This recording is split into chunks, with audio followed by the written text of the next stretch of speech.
चला तर आता आपण पाहूया शब्द समूहाबद्दल एक शब्द. लिहिता वाचता येणारा साक्षर, लिहिता वाचता न येणारा निरक्षर, ठरलेले व्रत मध्येच सोडणे व्रतभंग, दुसऱ्यावर अवलंबून असलेला परावलंबी, नृत्य करणारा नर्तक, प्रवासात विश्रांती घेण्यासाठी असलेले घर विश्रामगृह,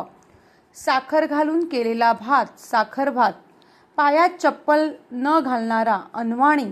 भिक्षा मागणारा भिक्षुक, आधी जन्माला आलेला अग्रज, ज्याला जिंकू शकत नाही असा अजिंक्य, मातीची भांडी घडविणारा कुंभार, ज्याला कुणाचा आधार नाही असा निराधार, वाहन चालवणारा चालक, जे विसरता येत नाही असे अविस्मरणीय,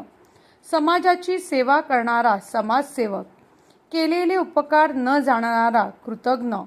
दररोज प्रसिद्ध होणारे दैनिक, भाषण देणारा वक्ता, आठवड्याने प्रसिद्ध होणारे साप्ताहिक, देव आहे असे मानणारा आस्तिक, कविता करणारी कवयित्री, दुसऱ्यावर उपकार करणारा परोपकारी, मूर्ती बनवणारा शिल्पकार, भाषण ऐकणारा श्रोता, कविता करणारा कवी, लेखन करणारा लेखक, लेखन करणारी लेखिका, नाटक पाहणारे प्रेक्षक,